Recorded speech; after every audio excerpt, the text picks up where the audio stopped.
Are you still looking for new indicators or different drawing methods to enter a position? Or do you have a problem with trendline trading? I suggest you stay with us until the end of this video so that you can enter the market with a customized trendline without using complex indicators, and it also has a high win rate.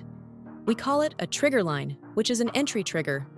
At the end of the video, I will combine this trend line with another entry trigger to get better results.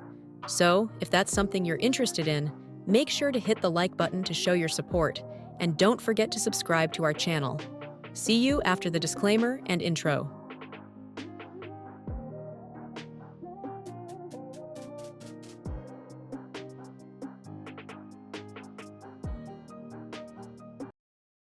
Welcome back, traders. So let's get started. What is an entry trigger? An entry trigger is a method that helps us find signs and reasons for entry in the levels resulting from our setups in the trigger timeframe, or the levels of our strategy. As you can see in the picture, entry triggers can be divided into two categories: drawing triggers and indicators. Drawing triggers include two categories of drawing with tools and patterns. Also, indicators can be divided into three categories: trend, oscillator, and volume. For example, the trigger line is in the drawing with tools category. Chart patterns and candlestick patterns are in the patterns category. The RSI and ATR indicators are in the category of oscillators, and the moving average indicator is in trend indicators. The trigger line is one of the entry triggers we use for most entries. Of course, you can use any entry trigger you used before, or combine it with the trigger line. What is the trigger line? A trigger line is a trend line drawn from the last two peaks or valleys in the trigger timeframe. Although a third reaction to the trend line in the classic style must be confirmed, we only need two peaks or two valleys to draw the trigger line in this style. The next peak or valley doesn't have to be a higher high or lower low. The trigger line must meet 10 conditions to be a strong filter to prevent wrong entries. 1. The trigger line should be drawn from the last two peaks or valleys, preferably for the same time frame. This means that if the first valley or peak belongs to the 5-minute time frame, the second one should also belong to the same time frame. Also, if the trigger line doesn't break and makes another peak or valley, we will update the trigger line. I recommend you watch the upcoming videos about pivots and multi-time frame analysis. They can transform your knowledge and help you create your unique trading system. 2. You should draw the trigger line from shadow to body. This means connecting the shadow of the first peak or valley to the body of the second peak or valley. Therefore, the slope of the trigger line increases and we enter the position sooner. 3. The angle of the trigger line should usually be around 30 degrees. In special cases, we can have a trigger line with an angle of 45 degrees. As we know, the trigger line angle changes according to the chart scale. Therefore, the best way to determine the trigger line angle is to compare it with a medium-strong leg. If the trigger line angle is equal to its angle, then the trigger line is suitable. But if the trigger line has a greater angle, we don't have a suitable trigger line. I recommend watching the next videos, which explain all the topics raised completely and practically, such as leg momentum. The angles of the legs in the picture are based on momentum. Market legs move with these angles. You can also see these angles in your fingers. 4. When we have only one valley or peak, we can draw a line with an angle of 23 degrees from it as a trigger line. For downtrends, the trigger line is drawn with an angle of 337 degrees from the last peak. This angle has been obtained with much backtesting, and because it has a small slope, the trend will likely change after its breakout. 5. Trigger line for very strong and spike legs. In descending movements with a lot of momentum, we connect the previous valley to the next peak and vice versa in ascending movements. The reason is that the trigger line should not be too steep. We can also use a line with an angle of 30 to 45 degrees. 6th, trigger line in double divergence.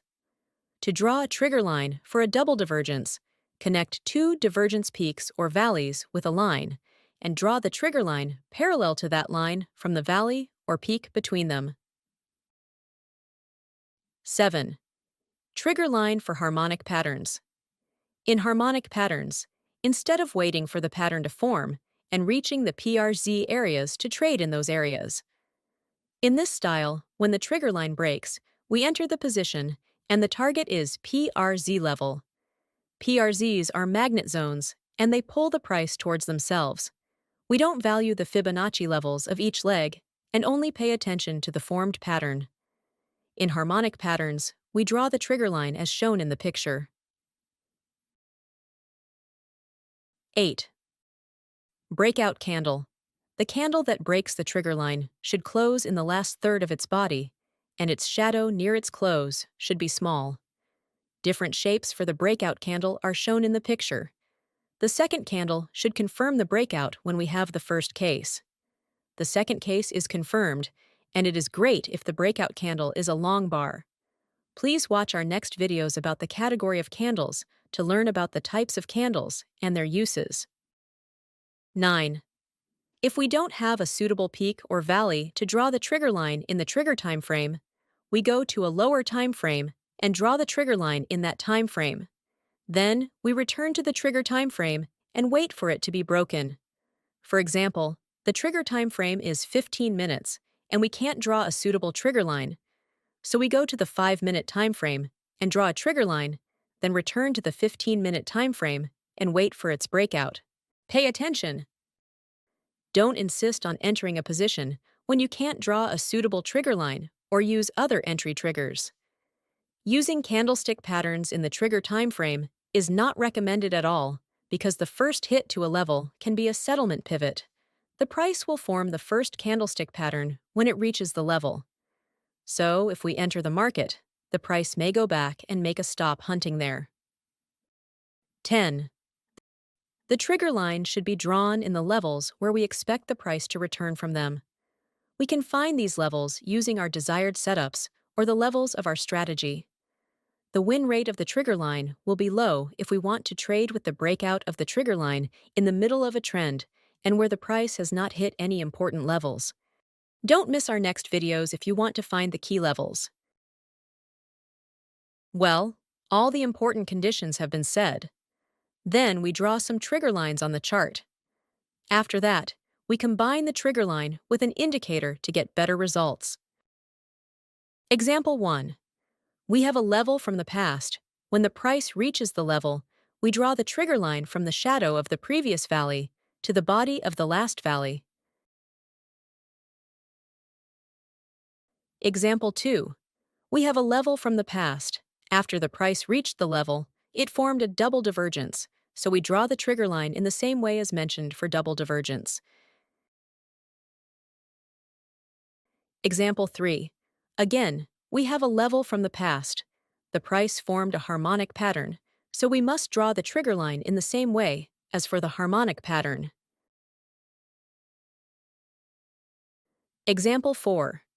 As you can see, a sharp movement with momentum has reached the level, so we have to draw a line from the previous peak to the next valley. We have reached the last part of this tutorial. Please pay attention to these tips to increase your win rate. You can use the RSI indicator with length 8 and trigger line together to increase the probability of success. When the trigger line is broken, draw a trend line for the RSI indicator. We enter the position if the RSI trend line is broken earlier than the trigger line. However, if the trigger line is broken and the trend line is not broken, the probability of success is low, so it is better not to enter the position. Guys, don't forget to backtest this entry trigger and see how it works for yourself. If you enjoyed this video, please give it a thumbs up as it helps support us in creating more content like this. Thanks for watching, and we'll see you in the next episode.